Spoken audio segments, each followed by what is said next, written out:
individuals, and we all need to play our part.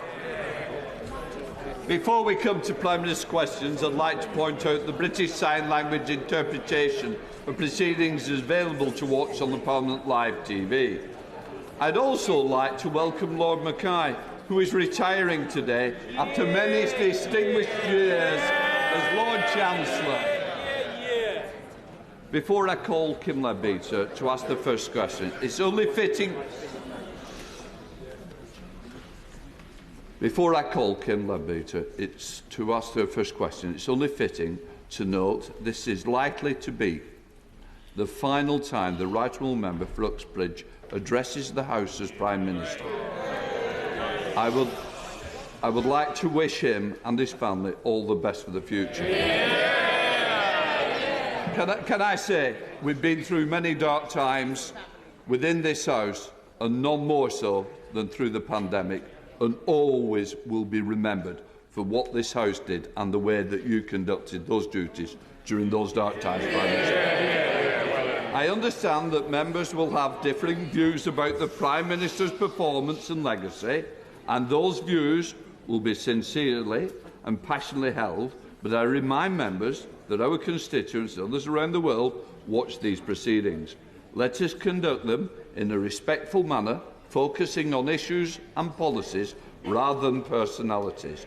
I take this opportunity to remind members of the words of Erskine May. Good temper and moderation are the characteristics of the parliamentary debate. I expect to see that reflected today in the proceedings. I now call Kim Leadbeater. Question number 1, Mr. Speaker. Prime Minister. Thank you, Mr. Speaker. Today marks the 40th anniversary of the bombings in Hyde Park and Regent Park, and tomorrow sees the 50th anniversary of Bloody Friday. Such terror by the Provisional IRA was barbaric and shameful, bringing untold grief to countless families, and our thoughts are with all those who lost loved ones during the Troubles. We as a government remain determined to help build a better shared future for all the people of Northern Ireland. Mr. Speaker, I have spoken to the Chair of the National Fire Council last night and this morning about the heroic work of firefighters in recent days. I know the whole House will want to thank them and all our frontline services who've been working hard to keep us safe. My right honourable friend, the Chancellor of the Duchy of Lancaster, will be making an oral statement later. Mr. Speaker, I know colleagues will wish to join me in wishing England's Lionesses well in their quarter-final match against Spain in Brighton this evening. And I know that the House will want to congratulate Jake Whiteman, who produced a stunning run to take gold in the 1,500 metres at the World Championships in Oregon. Mr. Speaker, as you rightly say, last week I told the House that this was possibly, that last week was possibly my last PMQs. This week, Mr. Speaker, probably, certainly will be my last PMQs from this dispatch box, or any other dispatch box. Mr. Speaker, this morning I had meetings with ministerial colleagues and others, and in addition to my duties in this House, I will have further such meetings later today. Thank you, Mr. Speaker. Summer recess gives all parliamentarians an opportunity to reflect on our inability to uphold the 7 principles of public life. Selflessness, openness, objectivity, honesty, integrity, accountability and leadership. These are fine principles, but public trust in politicians is at an all-time low. Will the Prime Minister be using the next few weeks to personally consider why this could be? And as the unedifying fight for his job continues, if those who are vying to replace him were to draw on his wise counsel, if those who are vying to replace him would draw on his wise counsel, and why wouldn't they? What advice would he give to ensure the people we serve receive far better than they have from this government? Well, Mr. Speaker, I'm afraid I didn't quite catch the last bit of the honourable lady's question, but I will be using the next few weeks to do what I think the people of this country would expect, and that is drive forward the agenda on which we were elected in 2019, and for which I think the Labour Party particularly fear the Conservative Party. And that is the agenda of uniting and levelling up. and making sure that we invest in places that for decades were betrayed by Labour and left behind. And that is what the Conservatives are going to do, and that's why we're going to win again. Luke Evans. Russia's war in Ukraine continues. Now, Turkey have withdrawn its opposition to Sweden and Finland joining NATO. So what assessment does my right honourable friend make about the short and long-term securities of Europe now this has happened? Prime Minister. I thank my honourable friend for that excellent question. The accession of both countries, I think, will be good for them. I think it will encourage, it will make all our allies safer, and I think it will make the whole of the Euro-Atlantic security area stronger, Mr. Speaker. And I'm proud of the role that the UK has played in that accession. We now come to the Leader of the Opposition, Keir Starmer. Can I start by saying to the Prime Minister that I do know that the relationship between a Prime Minister and Leader of the Opposition is never easy, and this one's proved no exception to the rule. But I would like to take this opportunity to wish him, his wife and his family the best for the future. Yeah. Can I also put on record our gratitude to the fire and rescue services for all their courageous work yesterday in extreme temperatures. All our thoughts are with those affected by the fires, particularly those that have lost their homes. I join the Prime Minister in his comments about the bombings in Hyde Park and the IRA bombings. I also join him in his comments about the Lionesses. The coverage starts at 7:30 tonight on BBC One, and I'm sure the whole country will be roaring them on. And for anyone who doesn't fancy football, EastEnders is on. So if you'd rather watch outrageous characters taking lumps out of it themselves, you've got a choice. Albert Square or the Tory leadership debates on catch-up. On that topic, Mr. Speaker, why does the Prime Minister think that those vying to replace him decided to pull out of the Sky debate last night? Prime Minister. Well, Mr. Speaker, I'm not following this thing particularly closely, but my impression is that there's been quite a lot of debate already, and I think the public are having an ample opportunity to view the talent, Mr. Speaker, that any one of which, as I say before, like some household detergent, would wipe the floor I mean, today happens to be just about the anniversary of the exit from lockdown last year. And do you remember what he said? He said, yeah, I'm going to remind him, he said it was reckless. It was because we were able to take that decision, Mr. Speaker, supported by every single one of those Conservative candidates, opposed by him, that we had the fastest economic growth in the G7. We're now able to help families up and down the country. If we'd listened to him, it wouldn't have been possible, Mr. Speaker. And I don't think they'll be listening to him either. Well, I'm impressed he managed to get through that with a straight face, actually. I think the truth is this. They organised the TV debates because they thought it would be a great chance for the public to hear from the candidates firsthand. Yeah. Then disaster struck because the public actually heard from the candidates firsthand. But I am interested in what he makes of the battle for his job. So let me start with a simple one. Does the Prime Minister agree with his former Chancellor that plans put forward by the other candidates are, in his words, I've got them here, nothing more than the fantasy economics of unfunded spending promises? Well, Mr. Speaker, they know all about fantasy economics because they've already committed to £94 billion of extra tax and spending, Mr. Speaker, which every household in this country would have to pay for, to the tune of about £2,100. It's thanks to the former Chancellor's management of the economy, thanks to his government's management of the economy, we had growth in May of 0.5%. We have more people in paid employment than at any time in the history of this country, Mr. Speaker. And I'm proud to be leaving office right now with unemployment at or near a 50-year low. office, it was at 8%. That's the difference between them and us.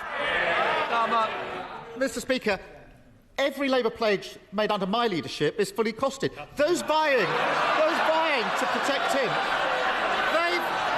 Mr. Speaker, those vying to replace him have racked up £330 billion of unfunded spending commitments. But I do note that the Prime Minister didn't agree with his former Chancellor. So what about his Foreign Secretary? She was withering about the government's economic record. She said, again, her words, here they are, if Rishi has got this great plan for growth, why haven't we seen it in the last 2.5 years at the Treasury? That's a fair question, is it, Prime Minister?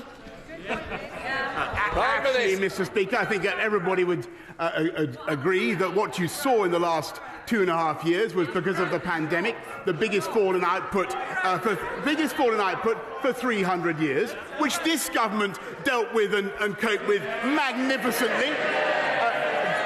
By distributing vaccines faster than any other European government, faster than any other major economy, which would not have been possible if we had listened to him. And that's why, Mr. Speaker, we have the fiscal firepower that is necessary to help families up and down the country, making tax cuts for virtually everybody paying national insurance contributions. The difference between Labour and the Conservatives, Mr. Speaker, there's a crucial philosophical difference. Under Labour, families on low incomes get most of their income from benefits. Under us, they get most of it from earnings. Because we believe in jobs, jobs, jobs. That's the difference, Mr. Speaker. Mr. Speaker, inflation is up again this morning, and millions are struggling with the cost of living crisis. And he's decided to come down from his gold wallpapered bunker for one last time to tell us that everything's fine. I am going to miss the delusion. But his Foreign Secretary didn't stop there, Mr. Speaker. She also said that the former Chancellor's 15 tax rises are leading the country into recession. And the member for Portsmouth North was even more scathing. She said, again her words, our public services are in a desperate state. We can't continue with what we've been doing because it clearly isn't working. Has the Prime Minister told her who's been running our public services for the last 12 years? Mr. Speaker, this is absolute. And again, he's doing this completely satirical. This is the government that is investing £650 billion in infrastructure, in skills, in technology. He talks about public services. What really matters to people in this country right now is getting their appointments, getting their operations, fixing the COVID backlogs. That's what we're doing, fixing the ambulances. That's what he should be talking about, Mr. Speaker. And that's why we voted through, that's why we passed the £39 billion health and care levy, Mr. Speaker, which they opposed. Every time something needs to be done, Mr. Speaker, they try to oppose it. He's just a great pointless human bollard, Mr. Speaker. That's what he is. Mr. Speaker, if only it was satirical. It's what the future candidates think of his... Mr. Speaker. We want to get through PMQs because there's quite a few of you wanting to catch my eye. It will be more helpful if we get through in order to do that. Keir Starmer. I appreciate they may not want to hear what their future leader thinks of their record in government, but I think the country needs to know. If only it were satirical, Prime Minister. It's what the candidates think of the record. But among the mudslinging, there was one very important point, because the member for Saffron Walden claimed that she warned the former Chancellor that he was handing taxpayer money directly to fraudsters in COVID loans. She says he dismissed her worries and that as a result he cost the taxpayer £17 billion. Does the Prime Minister think that she's telling the truth? Prime Minister. Okay, well, this is one of the last blasts from Captain Hindsight, Mr. Speaker, because at least to me, because they were the party. I remember they were the party who are so desperate for us to be hiring their friends with PPE. They wanted a football agent to supply, and a theatrical costumier to supply PPE. Do you remember, Mr. Speaker? We had to get that stuff at record speed. We produced £408 billion worth of support for families and for businesses up and down the country, Mr. Speaker, and the only reason we were able to do it at such speed is because we managed the economy in a sensible and moderate way. And Labour, every time they've left office, it's with unemployment higher, they're economically illiterate, Mr. Speaker, and they would wreck the economy. I think the message coming out of this leadership contest is pretty clear. They got us into this mess, and they've no idea how to get us out of it. The Foreign Secretary says we can't go on with our current economic policy. The member for Portsmouth North bemoaned the fact that what we've been doing has not been good enough. And the member for Saffron Walden probably puts it best when she simply asked, why should the public trust us? We haven't exactly covered ourselves in glory. Their words, their future leaders' words. They've trashed every part of their record in government, from dental care and ambulance response times to the highest taxes in 70 years. What message does it send when the candidates to be Prime Minister can't find a single decent thing to say about him, about each other, or their record in government? Mr. Speaker, what does it say? What does it say about him that no one can name a single policy after 3 years of the Labour opposition, apart from putting up taxes? He's one of those pointless plastic bollards you find around a deserted roadworks on a motorway, Mr. Speaker. We got Brexit done. He voted against it 48 times. We got this country fast out of COVID in spite of everything he would have kept, and when he would have kept us in lockdown. We're fixing social care, Mr. Speaker, when they have no plan and no ideas of their own. And we're now bringing forward measures in the face of strikes to outlaw wildcat strikes, Mr. Speaker. I can tell you to outlaw wildcat strikes. I can tell you why he does that funny wooden flapping gesture. I'll tell you why he does that funny wooden flapping gesture. Because, Mr. Speaker, he's got the union barons pulling his strings from beneath him. That's the truth. £100 million, Mr. Speaker. We've restored our democracy and our independence. We've got this country through COVID, and I'm proud to say that whether it comes to tackling climate change or sticking up for Ukraine, we have led the world on the international stage. And I want to thank my friends and colleagues on these benches for everything that they have done.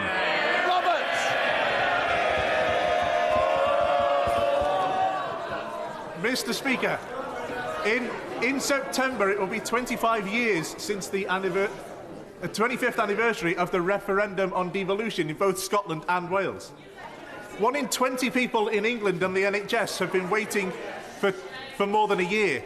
In Wales, that's 1 in 5.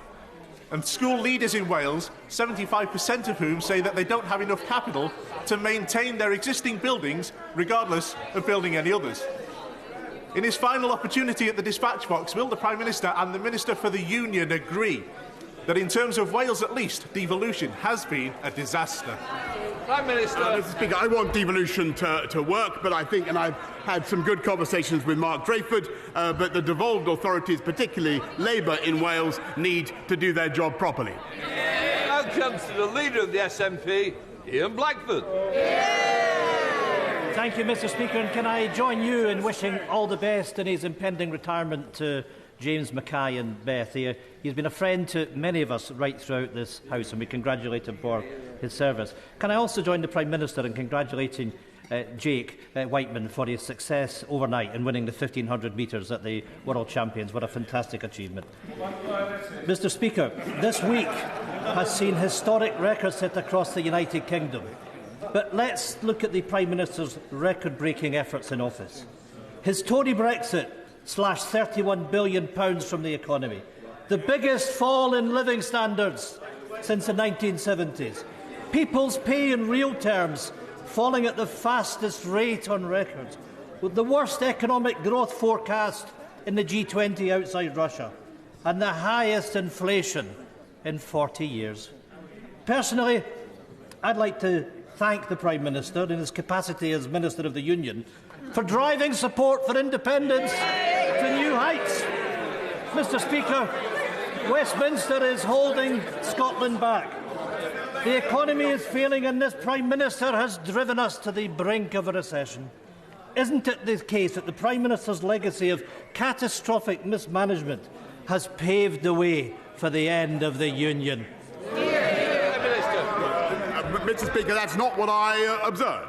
And he talks about records. I'll point to the fastest vaccine rollout in Europe, lowest unemployment, as I said, for at or near 50 years, the lowest youth unemployment, fastest growth in the G7 last year in spite of everything. As for the Scottish nationalist record, just look at where they are. I'm afraid to say Scottish school standards are not what they should be because of the failure of the SNP. They're failing people who are tragically addicted to drugs, Mr. Speaker, in Scotland. And the people of Scotland are facing another £900 million in tax because of the mismanagement of the SNP. I mean, the Prime Minister might believe that nonsense, but the people of Scotland don't, because they know the reality that our NHS is the best performing in the United Kingdom, and education standards under the SNP are moving in the right direction. Mr. Speaker,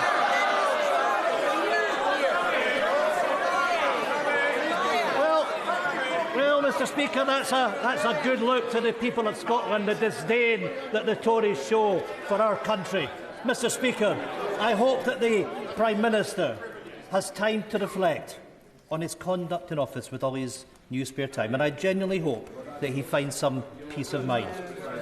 The fact is that as well as a record breaker, the Prime Minister is a rule breaker, illegally shutting down Parliament, partying through the pandemic, handing out PPE contracts to cronies, unilaterally changing the ministerial code. And let us not forget, Mr. Speaker, the Prime Minister is still under investigation because he can't be trusted to tell the truth. Shameful, disgraceful and a complete waste of Scotland's time. This is how the people of Scotland will remember this Prime Minister. Isn't it the case that the Prime Minister and his government should have had its last day a long time ago? Quite simply, Downing Street is no place for a lawbreaker. Well, look, Mr. Speaker, I think on the points, the personal abuse stuff, I think he's talking a load of tosh. But when he's retired to his croft, which may be all too soon, Mr. Speaker, I hope that he will reflect on his long-running campaign to break up the greatest country in the world. And I hope he will reflect on the pointlessness of what he is trying to do and think instead about the priorities of the people of Scotland, which I think are about all the issues that he thought were trivial, about their education, about crime, Mr. Speaker, and about the burden of taxation that they are unnecessarily placing on the people of Scotland. Malcolm Longy. A long time ago, when I trained as a pilot, I had the luxury of being able to fly around turbulent storms, but what I also had was the ability to rely on a team that kept my aircraft airworthy. As the Prime Minister prepares his new flight plans, could I suggest that he might reset his compass to true north and stops off in Dudley, where he will always be welcomed with open arms, with sincere affection, and where he will be able to see the legacy of what he my honourable friend, I thank him for that renewed invitation, Mr. Speaker. I've spent many happy days with him in Dudley, and let's hope that there are more to come. And David. As the Prime Minister leaves office, I'm sure the whole House is looking forward to him completing his book on Shakespeare. We wait to read what he really thinks about tragic figures brought down by their vaulting ambition, or scheming politicians who conspire to bring down a tyrannical leader. The candidates, Mr. Speaker, now plotting to take his place, all profess that they will bring a fresh start, a clean break from his government. But does the Prime Minister not agree with me that a fresh start and a clean break would require a new mandate from the British people? And before they strut and fret their hour upon the stage, there should be a general election. Mr. Speaker, I think that Polonius, that's who he is. What you need, more matter with less art, Mr. Speaker. The only thing you need to know, if there were to be a general election, of course, the Liberal Democrats would rightly get thrashed, because that would be. That is the moment when the public actually look with horror at what Liberal Democrat policies really are, and all these rural voters would discover the massive green taxes that they would like to apply, and the only risk is that there could be some kind of crackpot coalition between those guys and the Lib Dems and the Scottish Nationalists to put that into effect. That is what we must prevent. Thank you, Mr. Speaker. My constituents feel very let down by the Mayor of London. He is consulting on cutting 18% of London's buses. The Met is in special measures. He's looking to sell Notting Hill Police Station to the highest bidder, and he is looking to push through a completely unwanted overdevelopment of South Kensington Tube Station. Does my right honourable friend agree with me that Londoners deserve way, way better? Mr. Speaker, London once had a mayor who cut crime by 25% and cut the murder rate by 30% and built twice as many affordable homes as the current incumbent, and what London needs is another Conservative mayor. Jamie Stone. Thank you very much, Mr. Speaker. Could I just add a personal note of thanks to Lord Mackay of Clashfern, who is retiring. He is a Highland gentleman, and he's been very, very helpful to me for a number of years, and I'm extremely grateful. Mr. Speaker, the Prime Minister knows that harnessing wind power is crucial to the United Kingdom. The Prime Minister also knows that the Highlands have faced great historic difficulties over the years. So I hope that the Prime Minister agrees with me that a green freeport in the Cromarty Firth is vital to harnessing wind energy. It has the full support of the industry and vital to the prosperity of that region. I thank you very much. I can confirm that we're committed to funding two new green freeports in Scotland to the tune of £52 million. Wouldn't be possible, of course, if the SNP got their way and we returned to the EU. Jay Burry. Thank you, Mr. Speaker. Can I congratulate my friend on his work to tackle regional inequality in this country through his levelling up agenda? And as he rightly reflects with pride this summer on the work of both himself and his government, will he also urge all candidates in this leadership election and all colleagues in this House to further drive forward that levelling up agenda to tackle inequality wherever it is found within this United Kingdom?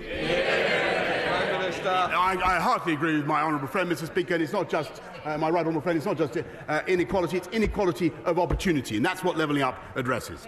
Johnny Lloyd Sutton. Thank you, Mr. Speaker. You know, very few people in the north of England believe that the levelling up agenda has achieved anything at all.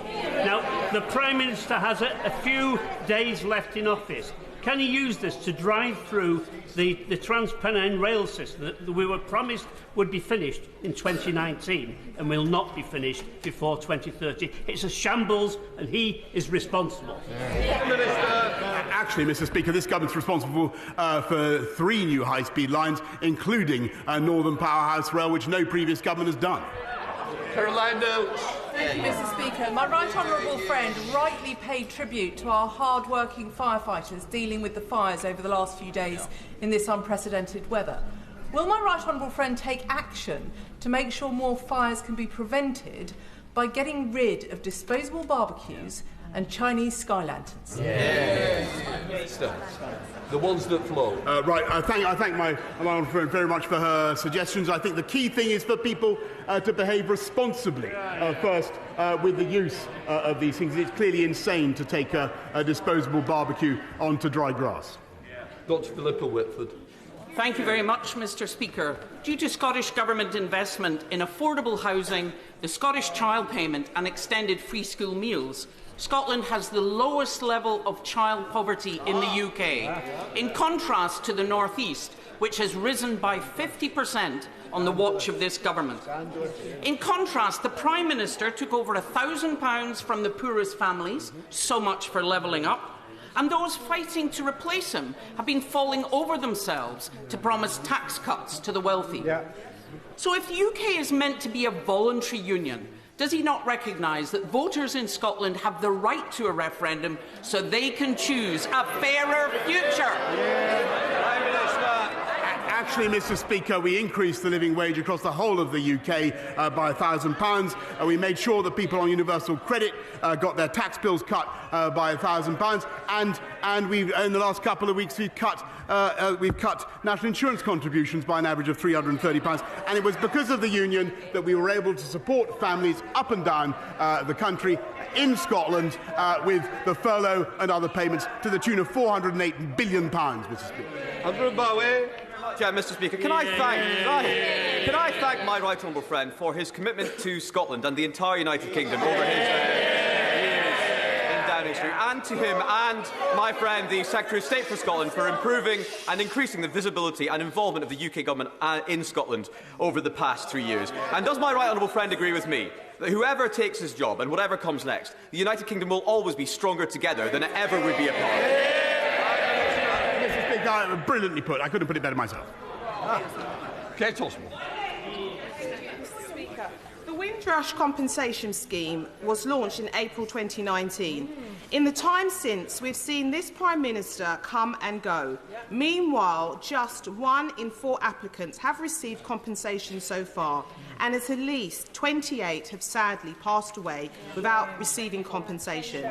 Isn't it about time for the government to make the scheme independent of the Home Office and finally provide justice to the victims before it is too late? Actually, Mr. Speaker, I think more people have got compensation under. And I renew my apologies to the Windrush generation for what they have suffered. But we have greatly increased the compensation available. We've paid out, I think, more than £51 million. We're working with voluntary groups to ensure that people get what they're entitled to. But I may say that Labour has never apologised for their own part in the Windrush scandal.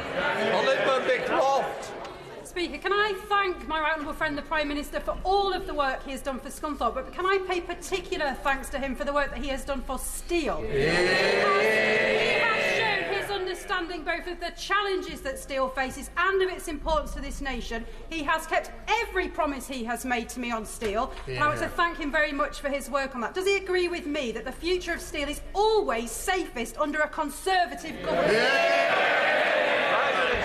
Yes, Mr. Speaker, and I thank her for everything that she has done to champion UK steel, a vital national industry. Mr. Speaker, this Prime Minister has been the very embodiment of the excess and the vice that the Ministerial Code was designed to protect. And once trust is broken, it's very hard to rebuild. The trust of the Good Friday Agreement between the peoples and between the governments of these islands has been systematically destroyed over the last 6 years, and people across the island of Ireland, whether unionist or nationalist or neither, have looked on in horror at the degradation of the rule of law, at the deterioration of Anglo-Irish relationships, and at the bolstering of the far right. Many of us will work to try and restore those relationships and ensure the decent people of Britain and Ireland live entwined lives for many years to come. Can I ask the Prime Minister if he is capable of any self-reflection? Does he have any regrets of his legacy of damaging our fragile, shared society and all the people of Northern Ireland?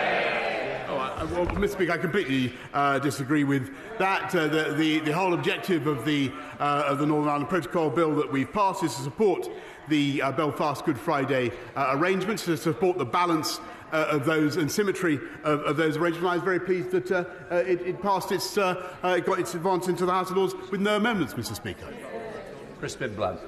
Mr. Speaker, in recalling the situation the Prime Minister inherited in July 2019 of a Parliament with a majority determined to frustrate the result of the 2016 referendum, led by a Speaker who was just slightly partial, and the seemingly impossible situation we found, does my right honourable friend understand that he has the gratitude of my constituents that can identify the wood from the trees and myself for his leadership over the last few years? Mr. Speaker, I'm very grateful to my right honourable friend, and there's a fair amount of wood on the opposite bench, and I think that's why we will prevail in the next general election. Thank you, Mr. Speaker. Since 2014, the Tory party have had more Prime Ministers than we've had referendums. May I remind the PM of the Smith Commission report? It states it is agreed by all parties that nothing in this report prevents Scotland becoming an independent country. Therefore, does the Prime Minister believe in a democracy, and will he respect the people of Scotland's right to self-determination?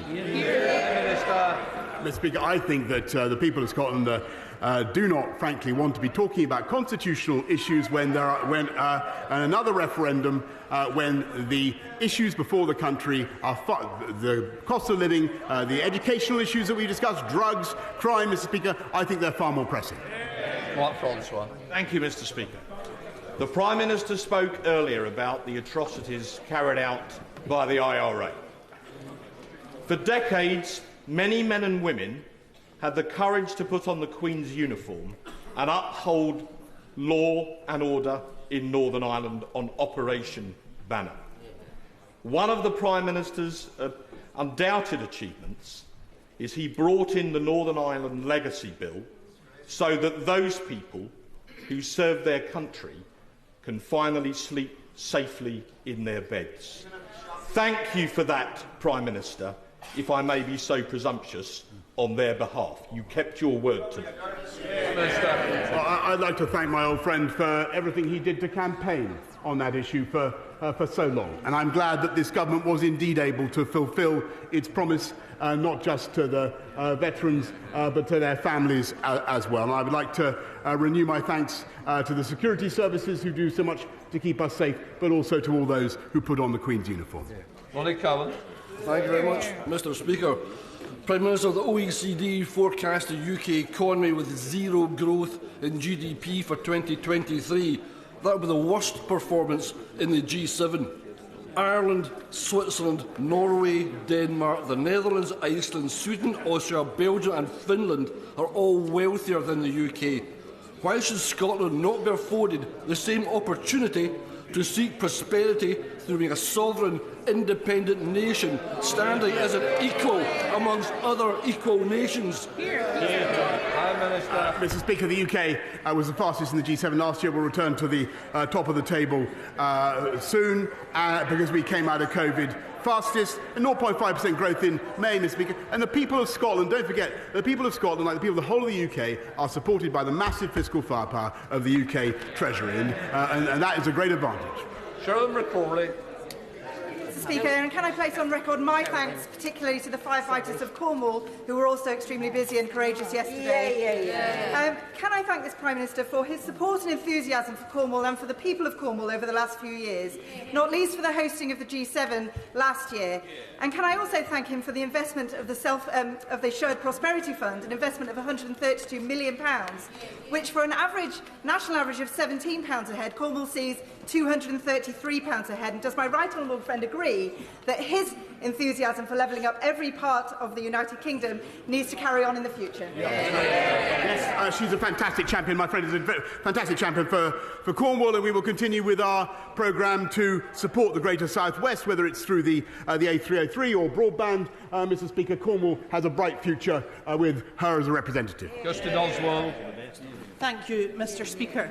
While the Prime Minister has been on the Randan at Chequers, people in Scotland are suffering because of this Tory cost of living crisis, and we're paying a high price for his disastrous hard Brexit imposed against the wishes of Scottish voters. It's time to end this democracy denial, Prime Minister. Scotland can't afford to stay shackled to this crumbling union and Tory governments that we don't vote for. Does the Prime Minister not accept that Scotland is a democracy? He has no right to overrule the votes of people in Scotland, and we will have the referendum that we voted for. Mr. Speaker, this is the country that secured furlough, that delivered the vaccine across the whole of the UK, while the SNP gets on with overtaxing to the tune of £900 million. Mr. Speaker, that's what they're overtaxing in Scotland, and we had a referendum, Mr. Speaker, in 2014. Martin Vickers. Thank you, Mr. Speaker. I know that my right honourable friend is aware of how important the seafood processing industry is to the Grimsby-Cleethorpes area. However, there is one cloud on the horizon, and that is the recently imposed 35% tariff on white fish, which is causing industry leaders considerable concern. And though they recognise that it's important to maintain sanctions against Russia, this is causing, as I say, great concern. Would my right honourable friend arrange meetings with me and my honourable friend from Grimsby with the appropriate ministers so we can discuss measures how to mitigate the impact on the industry? Minister. I'll make sure he gets a meeting as soon as possible with the relevant minister, but I think it is very important that we encourage our great fish and chips shops in Grimsby, Cleethorpes and elsewhere to make sure they're not just using Russian fish and chips. John Littleston.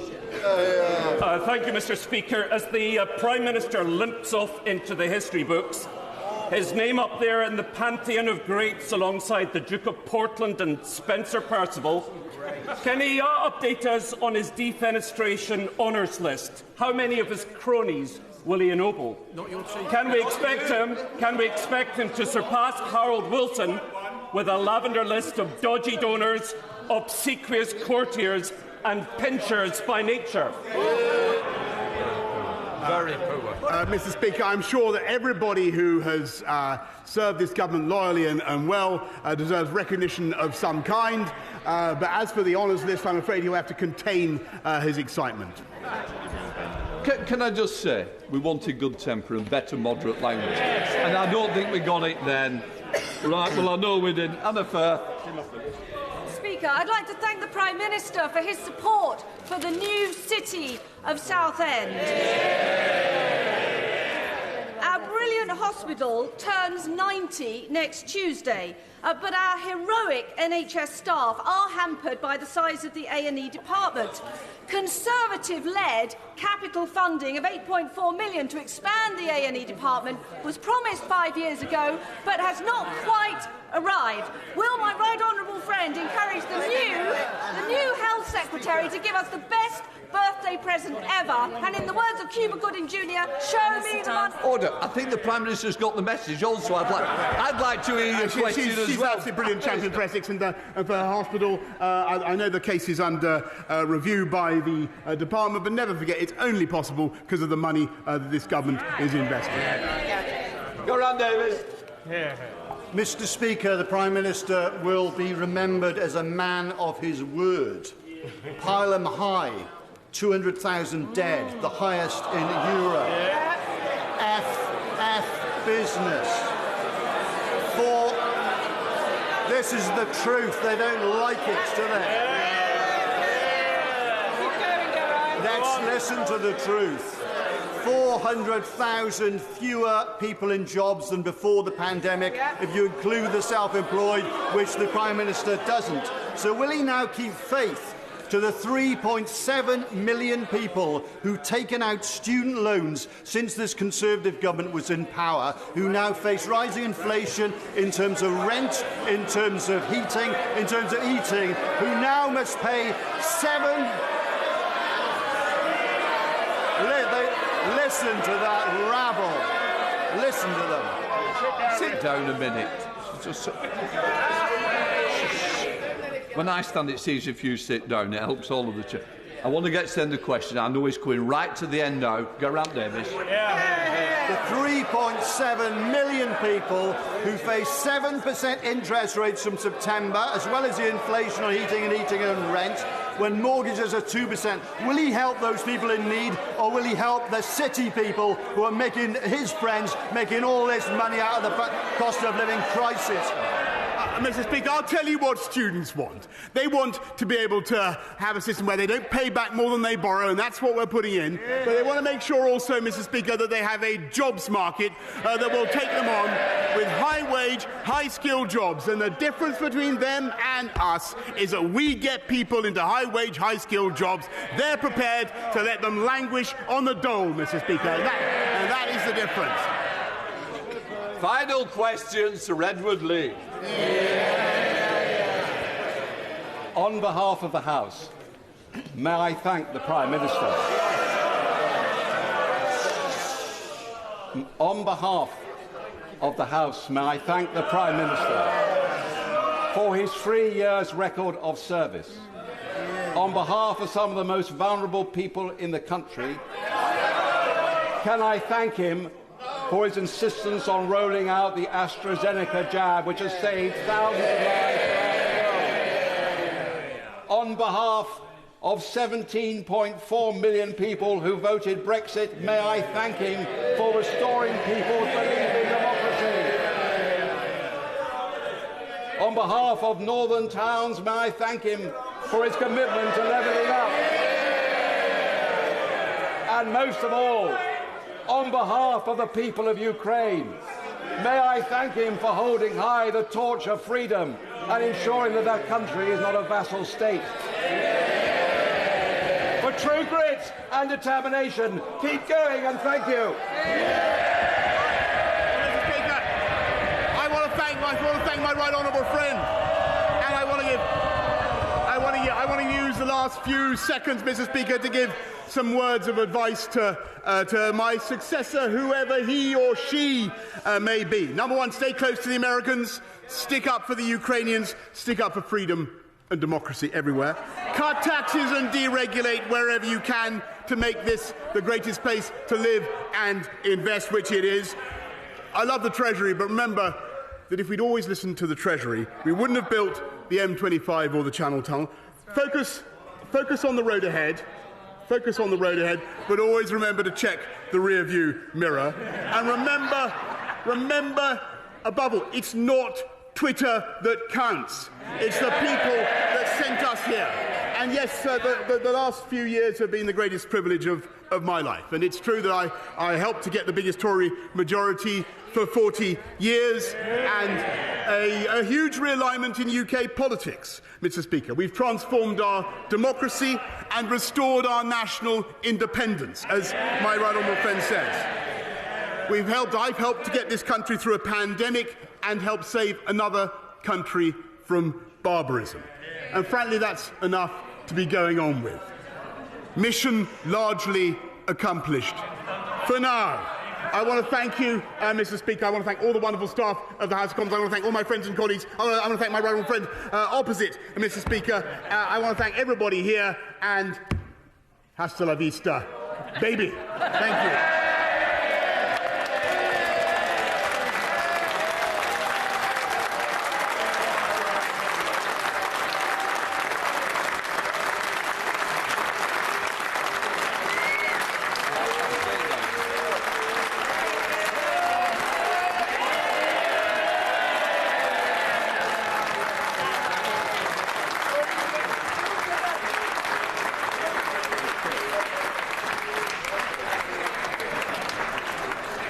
We now come to the